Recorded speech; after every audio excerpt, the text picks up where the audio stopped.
6, 2, 4, 5. 예, 바벨론 왕에 대한 진노, 예, 얘기 나오죠. 그 친구들을 풀무불 가운데도 던졌는데 이제 살아났죠. 예, 느부갓네살 때 일어난 일이죠. 그 느부갓네살 때 일어난 일이고, 그 느부갓네살 입에서 하나님을 찬양하는 내용을 한번 살펴보고 갈게요. 6241페이지에 보시면 6241페이지에 보시면 자, 앞으로 이제 이어질 바벨론 왕에게 하나님의 이름을 알려준다는 거죠. 그러니까 세상 나라를 멸하는 것에 목적이 있는 게 아니고요. 세상 나라를 멸함으로써 하나님께서 뭐 하신다? 예언을 통하여 메시아를 보내신다. 하나님 살아계시는 증거다. 이렇게 이제 우리가 확인하는 거니까요. 자, 4장 2절에 보시면 이제 사드락과 메삭과 아벳느고가 이제 더 높임을 받았어요. 2장 30절에 거기 보시면 자, 그러면서 뭐라고 하냐 하면 읽어볼까요? 같이 6241, 6241, 4장 2절부터 3절까지 같이 읽어보겠습니다. 시작. 지극히 높으신 하나님이 내게 행하신 이적과 기사를 내가 알게 하기를 즐겨하노라. 자, 3절 같이요. 시작. 크도다 그 이적이요 능하도다 그 기사요. 그 나라는 무슨 나라요? 야, 이거 체크하시기 바랍니다. 영원한 나라요. 그 권병은 예 대대에 이르. 그 권력은 이런 뜻이죠. 자, 무슨 나라를 누구 입에서 말을 해요? 영원한 나라를 누구에게? 느부갓네살에게. 그러니까 세상 만들어지기 전에 영원히 망하지 않는 나라, 이 나라를 누구에게요? 바벨론 왕 느부갓네살의 입을 통해서 이제 증명을 하고 있는 내용이라고 보시면 됩니다. 자, 그리고 아까 세상 나라 왕도 폐하고 세운다 그랬죠. 그래서 느부갓네살을요 3년 동안인가요? 짐승처럼 만들어 가지고 들판에다가 내쫓아 버려요. 이 아주 이상한 일이 벌어져. 그러니까 다시 쫓겨갔다가 다시 뭐 하냐 하면 다시 궁의 왕노릇 하는 거죠. 그 거지가 아니라 거의 반짐승이 될 정도로 들에다가 내쫓아 버려요. 그 약속대로 이루어져요. 그 다시 돌아왔어요. 그러면 이 느부갓네살이 예루살렘을 멸망했지만 이 느부갓네살이 이 다니엘과 함께 겪는 걸 보면요. 진짜 누구보다가도 이방 왕인데 누구를 더 알게 된 왕이에요? 여호와를 알려주는 왕이죠. 여호와를 알게 된 왕이에요. 자, 읽어볼까요? 6250페이지. 6250페이지. 이제 그 짐승처럼 되었다가 다시 돌아왔어요. 왕궁으로. 그리고 얘기를 합니다. 34절. 그 기한이 참에 나 느부갓네살이 하늘을 우러러 보았더니 내 총명이 다시 내게로 돌아온지라. 이에 내가 지극히 높으신 자에게 누구입니까? 하나님이시겠죠. 감사하며 뭐 하는 자를? 영생하는 자를 찬양하고 존경하노니 그 권세는 무슨 권세요? 자, 이 계속 이게 뭘 본 거예요. 이 바벨론 왕이 아까 영원한 뭐라 그랬습니까? 나라라 그랬죠. 자, 여기 보면 영생하시는 자라 그랬죠. 영원한 권세죠. 자, 이 도표 한번 쓰겠습니다. 이게 그냥 나오는 게 아니고 이게 성경에 근거를 두고 나오는 겁니다. 아이고, 잘못 눌렀다.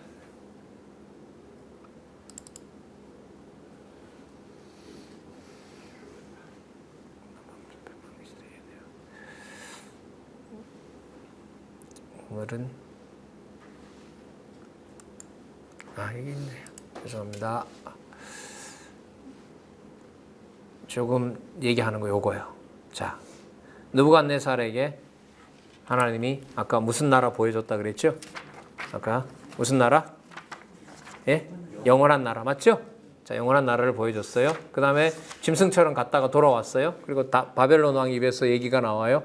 자, 어떻게 하시는 자? 영생하시는 자. 그렇죠. 요거 생명, 영원한 세계에 있는 생명을 붙이면 영생. 영생의 주관자 되시는 분. 그리고 그 다음에 무슨 권세? 그렇죠. 영원한 하나님의 세계, 이거 하나님의 나라, 영원한 권세. 그러니까 어떻게 보면은요, 이 언약 성취 섭리도에서도 그렇고 가장 이제 여러분 중요한 동그라미라고 우리가 생각을 해보면 제가 볼 때는요, 이 바깥의 그림하고 곧 안쪽의 그림이에요. 요거는 창조부터 심판까지 있는 요 실체적인 언약성체에 해당하는 데고요. 이 얘기를 하면서 어디로 올라가요? 위로 올라가 버려요. 어떤 나라? 영원한 나라. 영원 천국을 얘기하게 돼요. 이게 교회의 신비함인 거죠. 참 머리 구조를 다 뜯어낼 수는 없지만은 여러분들과 제가 알고 믿는 것을 하나님께서 하나로 만드셨잖아요. 창세전에 대한 감각과 여러분이 깨닫고 있는 천국에 대한 감각과 이게 같은 성령이기 때문에 같을까요? 다를까요? 같은 거죠. 그래서 예를 들면 교회에 어떤 일이 벌어졌어요. 그러면 눈에 보이는 현상 얘기에 갇히는 게 아니라 성령께서 하나로 만들어주시면 완전히 달라지죠. 동일하게 똑같이 누구 주어를 쓸까요? 여호와께서. 그러면 그게 해결점인 거죠. 그래서 우리에게는 알고 믿는 것이 하나 된다는 말은 진짜 간절하게 구하고 하나님께서 해주시기를 진짜 너무너무 애타게 또 기다리는 이유가 거기 있는 거죠.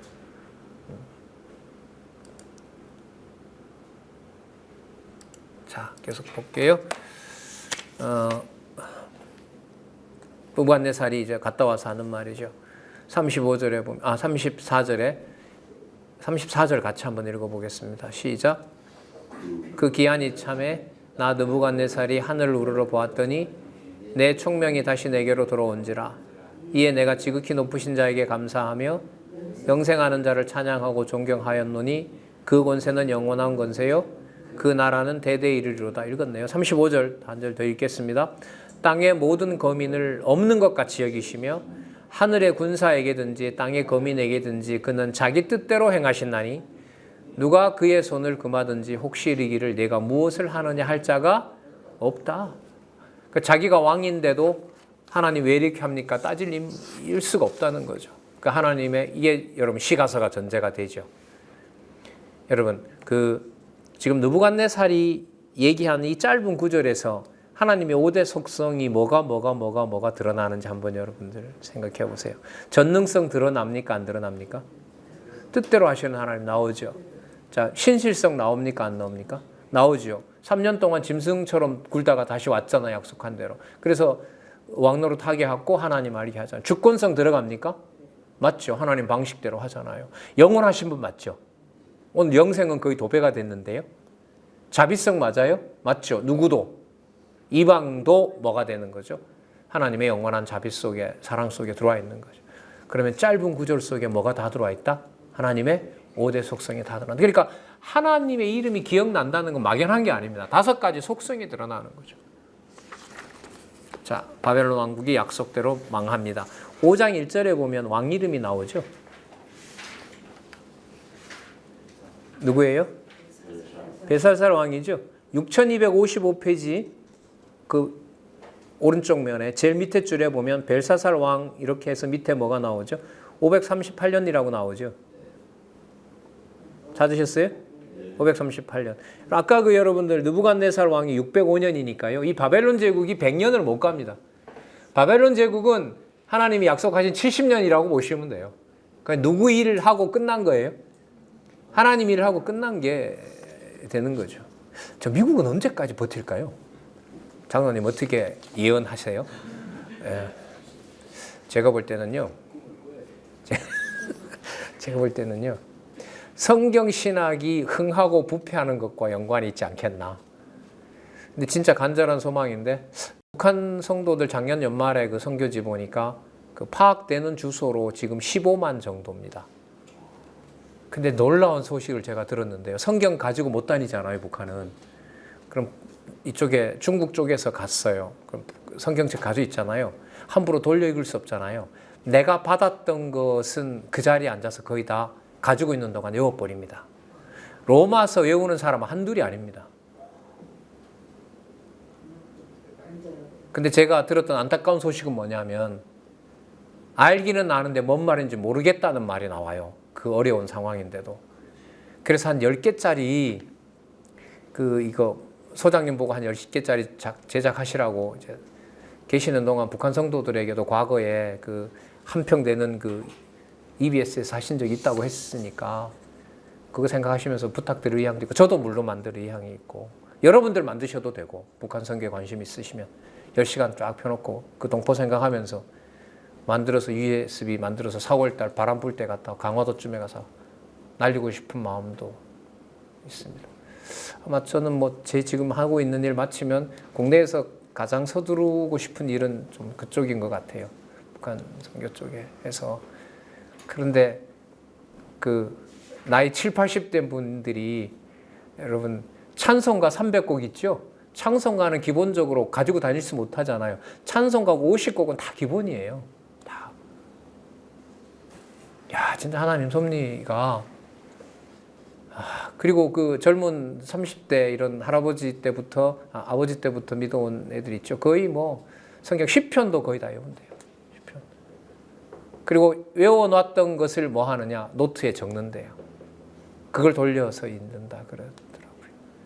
진짜 살아계세요. 그래서 저는 하나님 우리는 어쨌든 준비가 다 됐는데 그래서 그 지난번에 누가 오셔서 얘기를 하는데 그 북한의 탈북자들한테 컴퓨터 영어 가르치시는 분이 오셨어요. 지난번에. 그래서 관심이 있는데 같이 가자 이러면 제가 시간을 못 내가지고 좀 안타까웠는데 일단 그런 분들 알고 있다가 나중에 가서 이제 뭐 북한 성경 보내기 운동이라든지 어떤 그 단체가 있는데요. 또 그 사람은 또 뭐 이단 또 신사도 주인이 뭐 이런데 막 우리 뭐 그런데 신경 쓸 건 아니고 그래서 저희들이 북방으로 가면서 그게 어디로 북한의 성도들에게 가기를 간절히 원하는 거죠.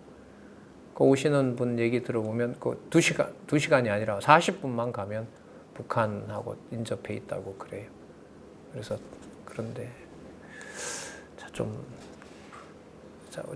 바벨론 얘기하다가 미국 얘기하다가 북한 얘기했는데 사실 북한에 많은 선교를 한 분들은 누구냐면요. 60년대 70년대 미국으로 가셔서 미국 국적 얻어서 북한으로 간 분들. 근데 거기도 두 부류가 있어요. 제가 좀 보니까 어떤 부류가 있냐면 그 한국에 있으면서 미국으로 가는데 이제 미국 시민권 얻으려고 가는 또 목사가 되면 가장 빨리 나오니까 그걸 또 악용해서 간 사람도 있는데 분들은 가서 이제 미국 시민권 얻고 북한에 가서 직접 전하다가 붙잡힌 분들도 있고 직간접으로 그렇게 뭐 의료품이나 의약품이나 옛날 그 왜 김정일 때인가요? 엄청 큰 홍수 나가지고 뭐 300만이 죽었는가 뭐 그럴 때 그때 우리도 뭐 지난번 조금씩 계속은 어쨌든 노무현 정부 때 많이 하기도 했고요. 그래서 아마 그 북한과의 말씀 교류가 터지게 되면 그런 고난은 없겠죠. 그분들은 그 다음부터 이제 편해지니까 타락의 길로 가겠죠. 전 장안중앙교회에 일어났던 어떤 큰 재산 규모 속에 장안중앙교회 교인 1인당으로 보면 어마어마한 재산이죠. n분의 1로 나누어도 어마어마한 재산인데 그게 성경을 공부하는 쪽으로 흐름이 가서 너무너무 감사하고요. 그런 동력이 이제 바탕이 돼서 이렇게 와서 또 여기서도 뵐 수 있고. 진짜 뭐 세상 말로 집안 쪽이 혼돈스러운데 뭘 다닌다는 것도 얼마나 사실 불편해요. 그죠? 근데 너무나들 좋아하시고 또 말씀 전하는 데 도움이 돼서. 자, 세상 나라 벨사살 망하는 거 얘기했다 조금 곁길로 갔습니다. 다시 돌아올게요. 자, 갑자기 손가락 나타나잖아요. 그죠? 대결 뭐라 그러죠? 메네 대결 우바르신 이렇게 나오죠. 5장 몇 절에 나오죠? 25절 한번 볼까요?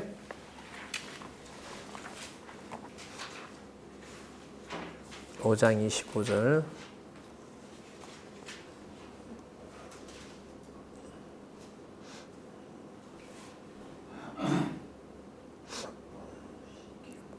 그 해석도 다 나오죠. 26절 뭐라고 그러죠? 그 뜻을 해석하건대 메네는 하나님이 이미 왕의 나라의 시대를 세워서 그것을 끝나게 하셨다 하며 대개는 왕이 저울에 달려서 부족함을 배웠다 함이라. 뭘 잘못해서가 아니라 하나님이 저울 달아보니까 이건 부적합한 거죠. 그러면 느부갓네살 왕은 뭘 잘해서 하나님이 하나님 보여줬나요? 아니죠? 아닌 거죠. 주권인 거죠. 베레스는 왕의 나라가 나뉘어서 재밌네요. 메대와 바사 사람에게 준비되었다 함이니라. 그래서 30절에 보면 그날 밤에 갈대 왕 벨사살이 죽임을 당하고 메대 사람 다리오가 나라를 얻었는데 때에 다리오는 62세였더라. 하룻밤 사이에 하나님이 바벨론을 그 멸망시켜 버리는 일이 여기서 드러나 버렸습니다. 그래서 이 많은 사가들이 신비해하죠. 어떻게 이 강한 나라가 또 특징이 뭐냐 하면은요. 그 피 한 방울 안 흘리고 바벨론이 망해요. 왜냐하면 내부 첩자가 문을 열어줘 버렸어요. 내부 첩자가 문을 열어주는 바람에 누구 작품이죠? 여기 있는 대로라면 그날 얘기하고 그날 죽어야 되니까 전쟁이 일어나면 안 되는 거예요. 무슨 동화 같죠? 근데 하나님 하신 일이죠. 그럼 제가 그 북방에 가니까요. 9월 24일인가 14일인가 그날이 되면 중국 전역에서 20분 동안 사이렌이 울립니다. 20분 동안 사이렌이 울립니다. 크게 가만히 들어보면 한국에서도 소리 들릴 수도 있어요. 다 울리니까. 그날이 무슨 날이냐 하면 일본이 중국을 집어삼킨 날이에요. 그 큰 중국을. 오늘 이렇게 있다가 오늘 밤에 자고 일어났어요. 아침에 나가보니까 누구 천지가 된 거예요? 일본 나라가 지배하고 일본 천지가 되어버린 거예요. 그 중국이 거기 엄청난 이제 충격을 받은 거죠. 그래서 그날 사이렌 울리면서 절대로 이 나라를 잊으면 안 된다 그래가지고 그 사이렌을 울리더라고요. 하룻밤 사이에 된 거죠. 일본이 강해서 그런 거죠? 아니에요. 성경에서 역사 해석은 분명히 나오죠. 하나님이 예언한 대로 그날 밤에 바벨론은 끝나야 돼요. 빨리 어느 나라로 메데하사로 넘어가야 하나님의 약속이 이루어지고 그 나라를 통해서 빨리 뭘 지어야 돼요. 70년 찼으니까. 좀 우스갯소리 해볼게요. 지금 오늘 밤에 죽어야 되는 게 왜 죽어야 되냐 하면 6년이 지나고 7년째 이제 365일이 기준이라고 하면 364일이 찬 거예요. 근데 아직 못 돌아가요. 왜? 뭐가 남아있으니까. 하룻밤이 남아있으니까 그 하룻밤 사이에 누가 죽어야 돼요? 바벨론 왕이 죽어야 돼요. 그래야 그 다음날 어디로 가요? 야 빨리 전부 다 돌아가서 성전 지어. 너무 단순화시킨 거예요. 예를 들면 이런 섭리를 하시는 거예요. 하나님께서. 자, 그 다음에 6장에서부터 12장까지 무슨 나라를 세우신다 그러죠? 성민 나라를 세우시는 겁니다. 자, 그 다음에 6장에 보시면 예언 성취를 확증합니다. 자, 6장 1절에 보면 누구 이름이 나오는가 한번 보세요. 6장 1절. 다리오죠. 다리오는 바벨론 왕 아닙니다. 바벨론 왕 아니에요. 이제 정권이 넘어왔어요. 정권이 넘어왔는데 다리오는 이제 이 고레스 왕 통치를 받는 왕이에요. 다리오 왕입니다. 다리오가 여러 명 나오는데 그거는 지금 뭐 복잡하게 설명을 안 드릴게요. 다리오는 서너 명 나와요. 그때마다 이제 선지서 할 때 설명은 드렸는데, 그러니까 다니엘이 어느 굴에 어디에 던져지죠? 사자굴에 던져지죠. 그건 느부갓네살 때가 아니에요. 느부갓네살 왕일 때는 친구들 3명이 풀무불에 던져져요. 그런데 하나님께 살려주셔서 누구 이름을 드러나게 했어요? 바벨론 왕 앞에서 여호와 이름 드러나게 했죠. 자, 제국이 넘어왔어요. 다리오 왕인 경우에 다니엘 왕에게도 누구 이름이 드러나야 돼요? 하나님의 이름이 드러나야 되겠죠. 이게 하나님 약속하신 거잖아요. 제국들에게 하나님의 이름을 알려주시겠다고 했던 약속대로.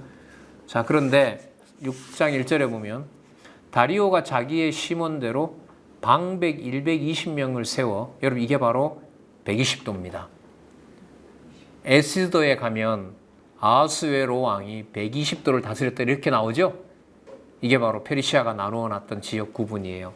이 방백 120명을 세워 전국을 통치하게 하고 그들 위에 누구를 뒀다 그랬죠? 총리 셋을 뒀는데 그 중에 하나가 누구예요? 다니엘인 거예요. 젊은 놈이 너무 똑똑해요. 뭐 하고 싶겠어요? 권력에 여러분 2인자들이 서너 명이면 공존할 확률이 많습니까? 서로 죽고 죽이는 일이 지나가겠습니까? 죽고 죽이는 일이 벌어지죠? 자, 이 2명이 다니엘을 모함합니다. 어떻게 모함하냐면 바로 그 다리오 왕한테 이제 절을 하도록 하는데 다니엘이 안 하는 걸 알고 그걸 이제 모함을 걸어요. 그래서 사자굴에 넣었는데 잘 아시는 것처럼 참수하던 자들과 그 가족들이 오히려 다 죽게 됩니다. 그리고 여기 보시면 아침에 일어나자마자 왕이 그냥 일찍 쫓아갑니다. 그래서 물어요. 다니엘 너 살아있느냐? 이렇게 물어요. 그렇게 안 물고 정확하게는 20절 나오죠. 6269에 보실까요? 6269.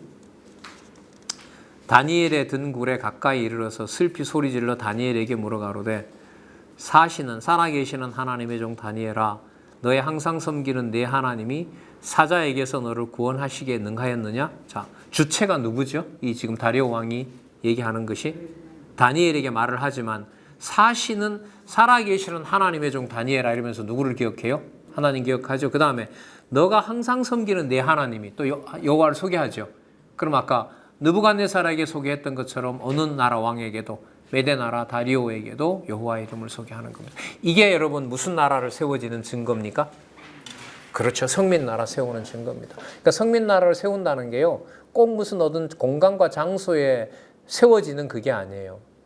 나라는 메대를 다스리고 있지만은 그 나라의 주인이 누구라는 걸 알려주시는 거죠. 하나님이라는 사실을 알려주는 거죠. 자, 그러면서 이제 자기를 모함했던 자들을 전부 다 죽이라고 얘기를 합니다. 26절 보겠습니다. 내가 이제 조서를 내놓으라. 내 나라 관할 아래에 있는 사람들은 다 다니엘의 하나님 앞에서 떨며 두려워할지니라. 재밌죠? 메대 나라가 전부 다 누구 섬겨야 돼요? 다시 읽어볼까요? 내가 이제 조서를 내놓으라. 내 나라 관할 아래에 있는 사람들은 다 다니엘의 하나님 앞에서 떨며 두려워할지니라. 이런 거 잘 못 보셨죠?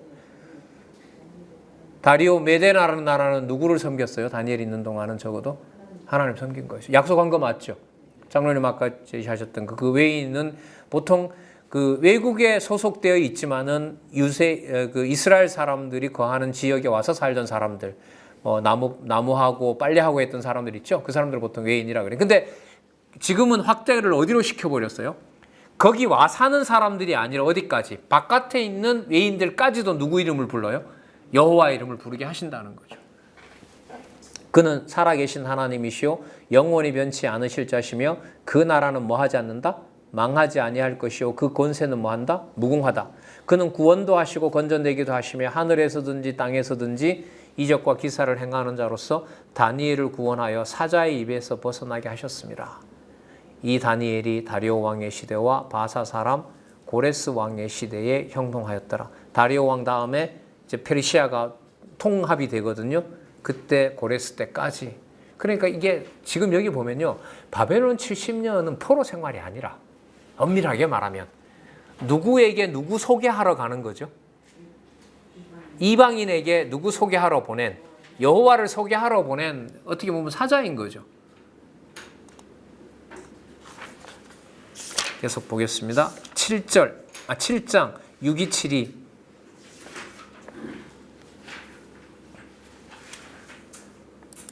뭐가 나옵니까? 성민나라가 그러면 오는 시기가 언제냐 이걸 여기서 이제 보여주고 있습니다.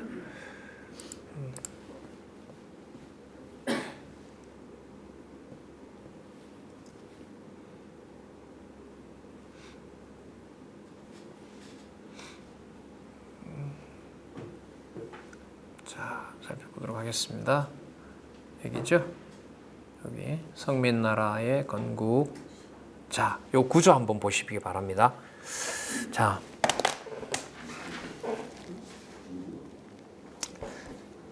나라 건국을 확정하시는데 다니엘 선지자가 위기를 모면하게 해요. 그럼 날도 바쁜데 다니엘이 무슨 믿음이 없는 것도 아니고 굳이 사자굴에 넣어야 될 이유가 있을까요? 다니엘이 뭘 잘못해서 사자굴에 들어갔죠. 반응을 해주셔야지. 아니면 그런 줄 안다고 제가 착각하잖아요. 다니엘 잘못해서 사자굴을 갔죠? 네, 아닙니다. 자, 그 다음 누구 이름 누구에게 알려주려고? 이방인에게 하나님 이름 알려주려고. 자, 그 다음에 7장 성민나라가 뭐돼요? 건국되는 시기를 알려줘요. 넷째 짐승 심판할 때 성민나라가 온다는 거죠. 자, 이제 누가 얘기가 돼요? 에스겔에게서 보여줬던 이상의 주인 되는 성민나라가 로마 제국이 마쳤을 때 온다는 걸 딱 보여주는 거예요. 그럼 지금 과정이 바벨론이 망하고 페르시아 왕이 왔다는 것은 뭐가 가까이 오고 있다는 얘기죠? 성민나라, 하늘에 있는 나라, 에스겔에게 보여줬던 그 나라가 뭐 된다? 이 땅에 온다는 것을 보여주는 거죠. 자, 그럼 여기 잘 보세요. 건국의 몇 차 징조? 1차 징조, 건국의 무슨 징조? 2차 징조. 여러분 보세요. 이게 내용은 페르시아 제국이 망하는 거예요. 페르시아 제국이 망하는데, 자 여기 잘 보시기 바랍니다. 페르시아 제국이 패망하면서 유다 나라가 뭐 하게 됩니까? 황폐하게 되죠. 그럼 제가 질문을 드려볼게요. 여기 분명히 무슨 나라가 건국된다 그랬어요? 성민나라 건국된다고 했잖아요. 성민나라가 건국된다고 했으면 파사 왕국은 패망해도 유다 나라는 황폐되지 말고 뭐 해줘야 돼요? 건국을 준비하다든지 이런 말이 나와야 돼요. 왜? 위에 제목이 뭐니까? 성민나라가 뭐 한다고 했으니까? 건국한다고 했으니까. 자, 그래서 성민나라가 건국하니까 1차 징조 보자고요. 그래서 바벨론도 그냥 파사도 자기가 하도록 하나님이 준 그때가 지나니까 망했구나. 이해되죠? 그러나 누구는 건전하게 온전해지던가 이런 말이 나와야 돼요. 유다 나라는 황폐라고 나오지 말고 뭐라고 나와야 돼요? 건재하다 이런 말이 나와야 돼요. 그러면 이게 뭐하고 안 맞아요? 성민나라가 건국된다고 했는데 유다 나라가 뭐 됐어요? 황폐됐으니까 안 맞잖아요. 이런 게 설명이 필요한 거예요, 구조에서. 그런데 여러분, 유다 나라가 황폐해야 무슨 나라가 오기 시작합니까? 성민나라가 오는 거예요. 이게 설명이 필요해요. 그러니까 유다는 페르시아 제국 끝나고 헬라 제국 끝나고 헬라 제국 지나고 로마가 올 때까지 계속 제국들의 뭘 받아요? 지배를 받죠. 어떤 왕은 잘해주기도 하지만 어떤 나라 안티오코스 에피파네스 같은 경우에는 그냥 막 엄청나게 핍박을 가한단 말이죠. 로마가 처음에는 잘해주지만 나중에 로마가 예수님 오시기 전에 벌써 로마 예루살렘 성전을 불에 태우거든요. 폼페우스라는 카이사의 친구죠. 같은 장군이었는데 그 사람이 와서 불태우죠. 그리고 헤롯이 짓다가 나중에 예수님 오신 다음에 또 불에 타잖아요. 자, 여기도 또 보세요. 그래서 유다 나라의 황폐가 말과 반대되는 것이 아니라 유다 나라 황폐가 무슨 징조가 된다? 성민 나라 건국의 뭐가 된다? 징조가 된다. 징조가 된다. 요걸 이해하시는 게 요 구조에서 제일 중요합니다. 그다음 두 번째. 2차 징조 볼게요. 페르시아 제국 다음에 어느 제국이 오죠? 헬라 제국이 오죠. 자, 그러면 헬라 제국이 페르시아 제국을 무너뜨리고 헬라 제국이 남쪽 유다를 지배하는 것도 똑같은 맥락입니다. 남쪽 유다를 그 모형의 나라를 어떻게 해야 돼요? 어떻게 해야 돼요? 황폐화 시켜야죠. 그래서 백성들을 어떻게 합니까? 환란에 처하게 해야죠. 그래야 어디 있는 나라가 와요?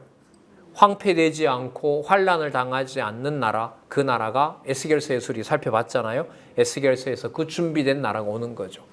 오늘 여러분에게 가장 말씀 많이 드린 것 중에 하나가 에스겔서를 바탕으로 뭐가 설명돼야 된다? 다니엘서가 설명돼야 된다. 오늘 그 얘기 드린 거죠. 근데 오늘 전체적으로 이렇게 보면 하나님께서 에스겔부터 엄청나게 놀라운 비밀을 알려준 거죠. 하늘의 걸 보여줬고 거기에 누가 망한 나라인 줄 알았는데 거기 땅을 이미 분배하고 있는 내 백성이라고 얘기를 하고 거기에 누가 들어와 있고 외인이 들어와 있고 그 이루는 과정을 보니까 다니엘서에 보니까 누가 함께 하고 있고 바벨론 왕, 페르시아 왕, 헬라 왕, 로마의 왕들이 그 통치자들이 누구 일을 적극적으로 하고 있는 거예요? 그렇죠. 성민 나라 오는 일을 적극적으로 하고 있는 거죠. 진짜 이 정부 초기에는 남북 통일이 그냥 진짜 곧 다가올 것처럼 막 진짜 흥분이 되더라고요. 이 준비하는 건가? 속으로 이제 2014년에 성경신학 이제 총서가 완간됐으니까 이제는 북한에 있는 분들이 와서 우리에게 복음 전했잖아요. 잘 아시죠 그거? 북한에 피난 온 분들이 영락교회부터 세우기 시작했다고요. 그리고 여기에 있던 이제 일본 사람들이 망해가면서 근데 일본 그 강점기에는요 한국 교회는 대부분 다 신사참배했습니다. 신사참배했습니다. 북한에 저기 만주 쪽에 있던 분들이 그나마 좀 지켰던 분들이 있거든요. 주기철 목사님 같은 분들이 이제 그 신사참배 거부하다가 막 고난도 당하고 하셨지만은 서울 한남동 이쪽에 있었던 교회들은 거의 다 신사참배했어요. 거기서 다 녹을 먹고 살았고, 그래서 학교 허가를 받았고, 학교 허가 받아서 졸업해서 일본 그 관청에 들어가서 일을 하게 했고, 근데 하나님이 하고 5년 내에 하나님께서 한국 전쟁을 일으켜서 북한의 그 김일성의 탄압을 받으면서 순교한 분들도 있고 내려왔는데도 다 순수한 분들만은 아니에요. 그 내려올 때 여러 부류가 옵니다. 사실 기록들을 보면 복음 때문에 안 간다고 했는데 성도들이 떠밀어서 간 사람도 있고요. 그 한경지 목사 같은 사람은요, 왔다가 자기가 다시 상황이 좋아지면 북한으로 간다고 했어요. 근데 못 돌아가고 돌아가셨죠, 사실. 예. 몇 번인가 이제 내가 다시 가겠다고 했는데 지금 계속 이렇게 분단 상황이어서 못 간 분이 있고, 어떤 사람들은 일본에 일본에 붙어서 이제 살다 보니까 김일성이가 와서 그 일본의 부역자들을 색출하니까 그 교회에도 신사참배했고 일본 사람들에게도 부역하다 보니까 김일성이한테 잡혀 죽을 것 같으니까 그런 사람들이 도망쳐 온 사람도 있고, 그 완전히 혼돈 상황이었어요. 거기서 내려온 사람들도 보면. 그런데 하나님 전쟁을 일으켜서 뭐 해버린 거예요? 남한 땅에 하나님의 교회가 전쟁 와중에서도 부산만 남겨놓고 세워지게 하신 거죠. 자, 그러니까 그런 것을 해석할 수 있는 틀이, 여러분 누가 해가신다는 걸 모르면 성민 나라를 세우시는데 좋은 일이 아니다. 어떤 일로? 황폐와 환란 속에서 하나님께서 세우신다는 거죠. 근데 그렇게 돼야 될 이유를 우리는 오늘 어디에서? 영원히 변하지 않는 나라, 이미 세팅되어 있고 완전히 갖추어진 나라를 우리는 에스겔서에서 에스겔을 통해서 보여준 걸 오늘 본 거죠. 그러니까 뭐와 뭐가 연결이 꼭 돼야 돼요? 에스겔서와 다니엘이 연결이 안 되면 안 된다는 거죠.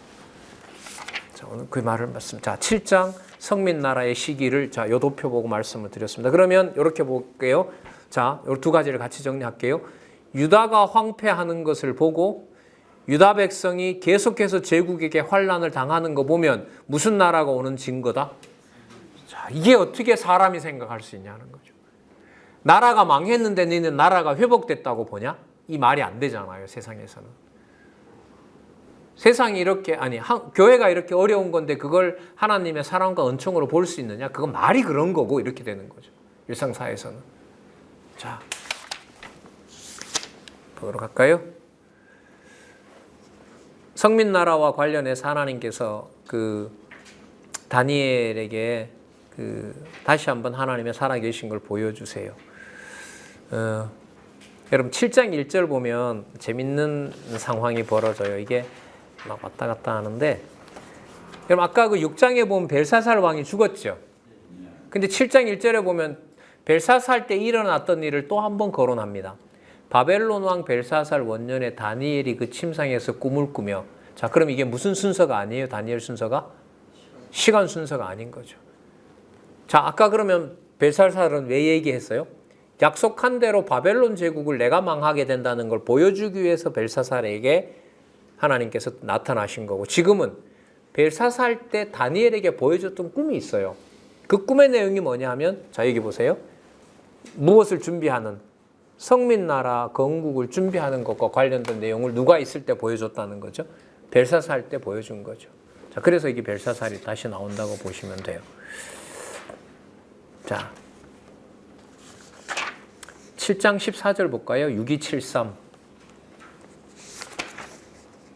제가 읽어보겠습니다. 그에게 권세와 영광과 나라를 주고 모든 백성과 나라들과 각 방언하는 자로 그를 섬기게 하였으니 그 권세는 영원한 권세라 옮기지 아니할 것이라. 여러분 거기 보세요. 14절. 그에게 권세와 영광과 나라를 주고 모든 백성과 그 나라를 백성과 나라들과 각 방언하는 자를 그로 섬기게 하였더라. 하나님께서 이방 권세에게 권세를 주는 거예요. 뭐 하도록 통치할 수 있는 권세를 주는 거죠. 그 권세는 영원한 권세라. 죄송합니다. 잘못 해석했습니다. 13절부터 봐야 되겠네요. 내가 또 밤 이상 중에 보았는데 인자 같은 이, 메시아죠. 메시아 얘기입니다. 죄송합니다. 인자 같은 이가 하늘 구름을 타고 와서 옛적부터 항상 계신 자에게 나와 그 앞에서 인도되매 그에게 권세와 영광과 나라를 주고. 자, 맞네요.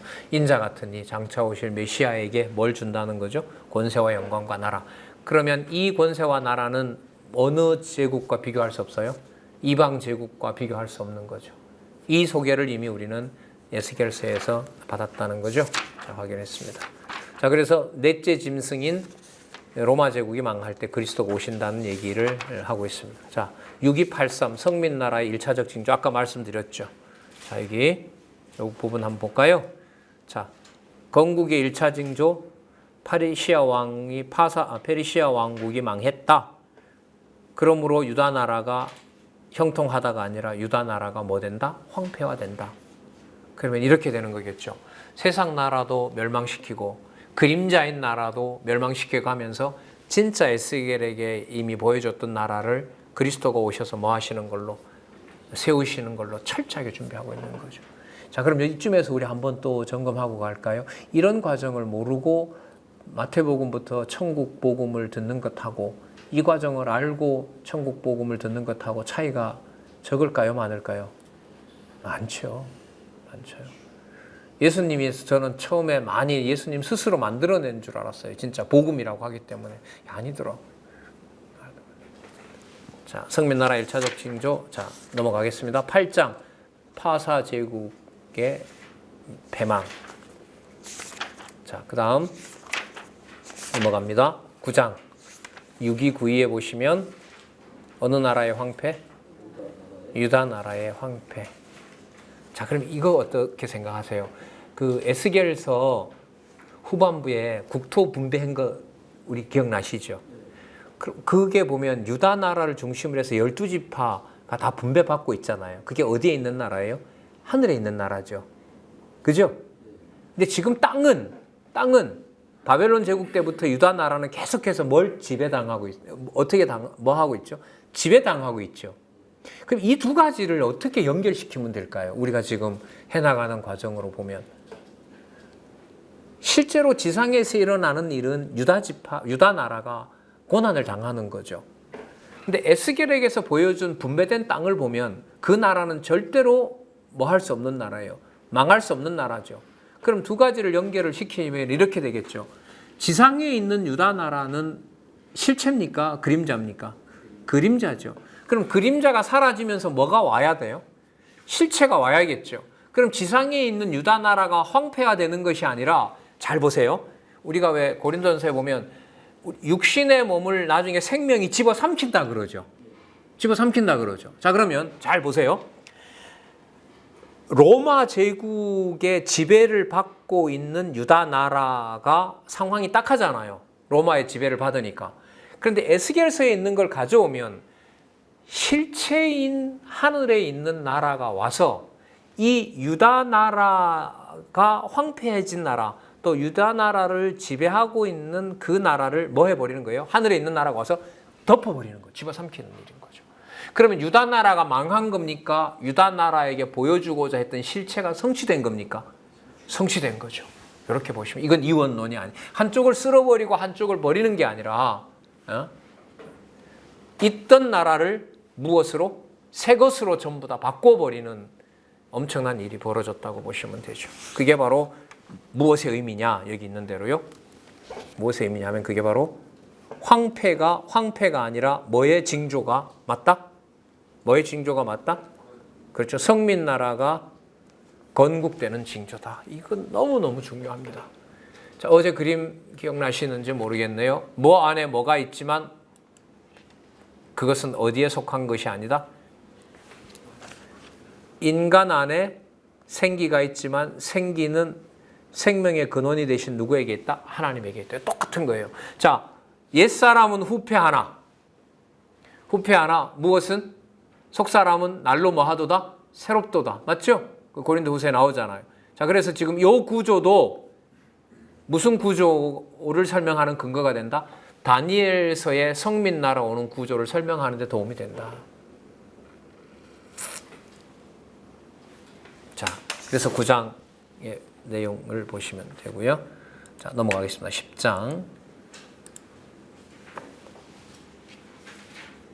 몇 차 징조? 2차 징조.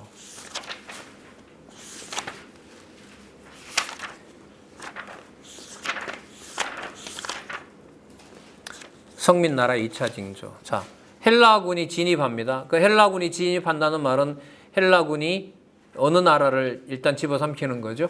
헬라 제국 앞에 있었던 페르시아 제국을 집어삼키는 거죠. 그런 다음에 헬라 왕국도 패망을 하게 되면서 또 어떻게 됩니까? 유다 백성이 환난을 당합니다. 그러니까 헬라 왕국이 패망하는 과정이 11장에 가면 짧은 내용인데 복잡하게 사람 이름과 지명이 많이 나와요. 근데 이게 이제 일본 역사에는 다 기록이 되어 있죠. 그러니까 남쪽 북쪽이 엄청나게 오랜 동안 전쟁을 합니다. 그 시간으로 미리 말씀을 드리면 167년경부터 100년 지나는 64년경까지로 보시면 돼요. 그러니까 11장 내용은 몇 년 동안의 기록이냐 하면 뭐 참조로 한번 적어 놓으시면 돼요.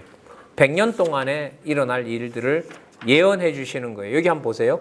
여기 고레스 3년의 큰 전쟁에 관한 이상을 증언하니까요. 고레스는 어느 나라 왕이죠? 페르시아잖아요. 그죠? 페르시아 제국 때 뭘 이미 약속을 해주세요? 헬라 군대가 들어온다는 거 약속해 주는 거예요. 그럼 그대로 뭐 하는 거죠?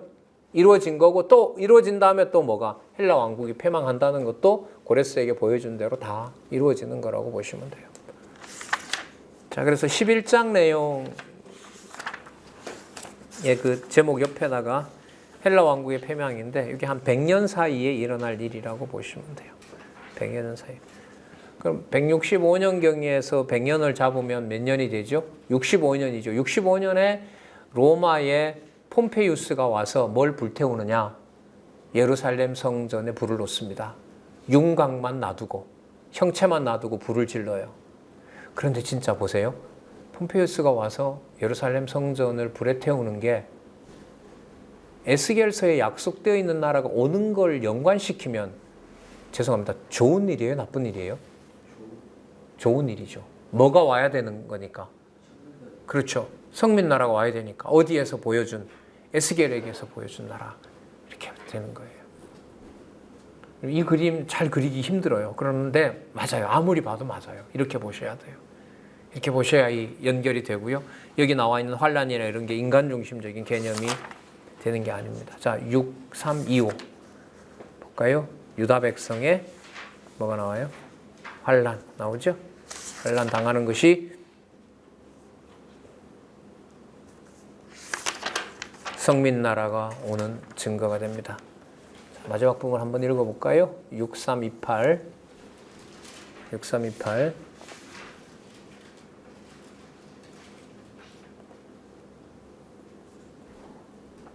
6328 17절 보겠습니다. 12장 7절 내가 들은즉 그 세마포를 입고 강물 위에 있는 자 아까 이게 인자로 표현됐어요. 아니다. 여기서는 두 사람이니까 이게 천사를 말하겠네. 하나님의 사자를 말하네요. 내가 들은즉 그 세마포를 입고 강물 위에 있는 자가 그 좌우 손을 들어 하늘을 향하여 영생하는 자를 가리켜 맹세하여 가로되 반드시 한때 두때 반때를 지나서 성도의 권세가 다 깨어지기까지니 그렇게 되면 이 모든 일이 끝나리라. 자, 여기 보면 이제 성도의 권세가 다 깨어진다는 말은 거룩한 백성의 힘이 분산된다라는 말이니까 한때 두때 반때 세때 이게 로마 때 일어나는데 유대 백성들의 힘을 하나님께서 뭐합니까? 로마 권리에 맡겨서 뭐하니까 완전히 힘을 다 빼놓는 거예요. 그래서 여러분 분봉왕이라고 들어보셨어요? 분봉왕이라고 들어보셨죠? 헤로드 왕이 분봉왕이잖아요. 그 분봉왕이 뭐냐 하면 로마가 한 사람한테 유대 나라를 몰아서 주는 게 아니에요. 4명 분봉이 4분의 1을 말하거든요. 4명의 왕들에게 그 나라를 갈라줘요. 그럼 나라를 뭐 해버리는 거예요? 이 로마 제국이 갈라놔 버리는 거죠.